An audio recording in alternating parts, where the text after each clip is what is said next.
This video is brought to you by Miniature Market.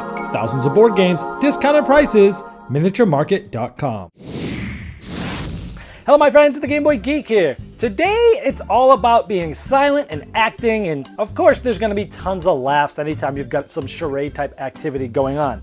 Today we are talking about Speechless. This is a party game from the Arcane Wonders. It's part of the Dice Tower Essentials line, and it is for 3 to 8 players. Takes about 30 to 45 minutes to play. It's sort of like charades, but nobody can talk and you're trying to guess what they are, but there's a twist, so stay tuned and let me show you.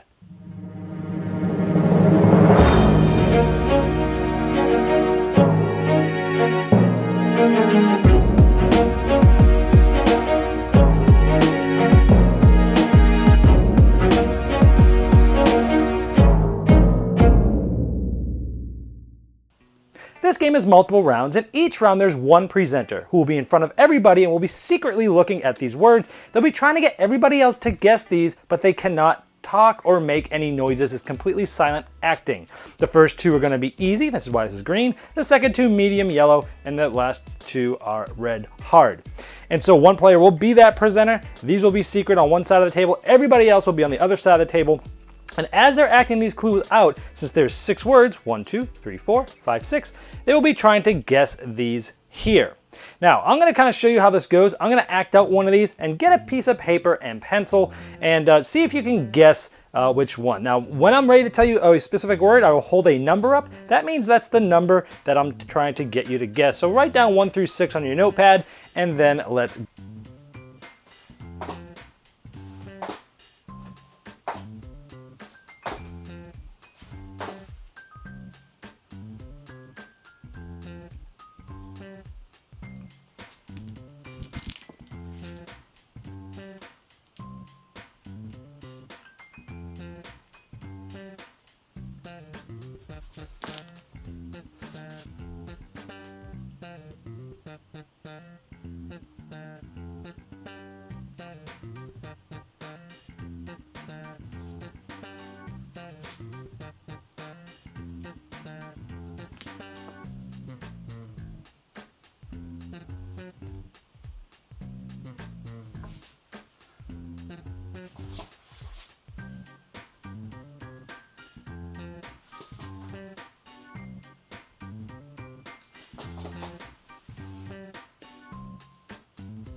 All right, now the game has a 90-second sand timer that comes with it, or you can just use a timer on an app or something like that. Now this is what I was looking at, so get your sheet out. And what would happen is, now remember, the people that are doing this, they're not talking either. They're just listening quiet. The whole entire 90 seconds is quiet. Nobody's yelling out anything. They're all just quietly doing this and not showing anybody their answer.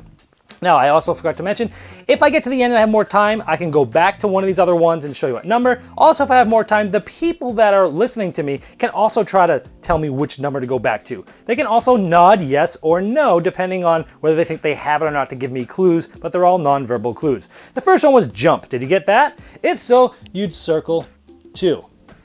Did you get chopsticks? Maybe. This guy got it.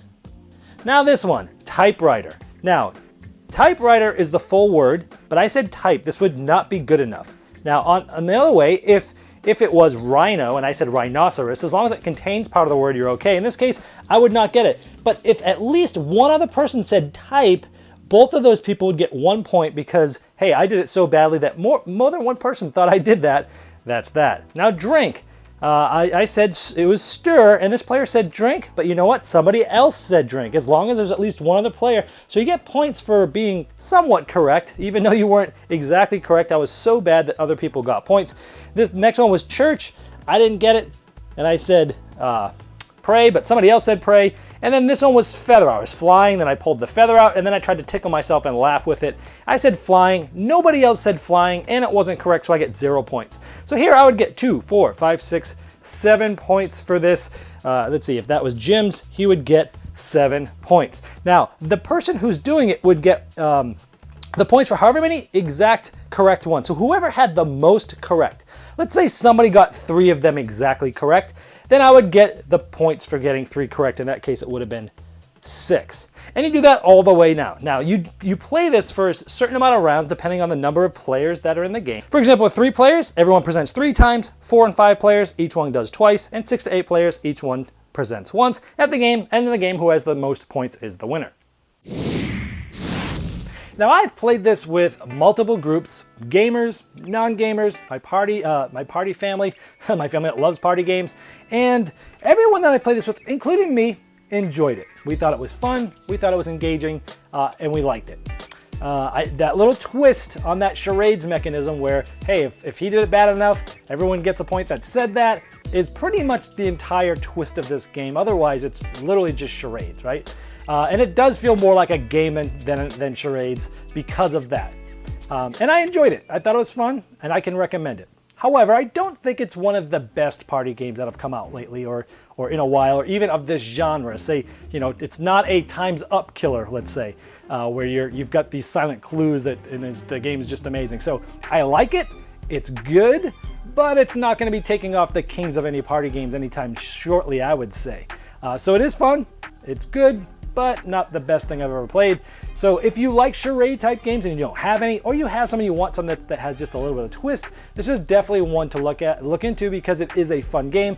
And I've yet to play it with anybody who has not enjoyed it. Everyone has had a good time, but most people some people love it.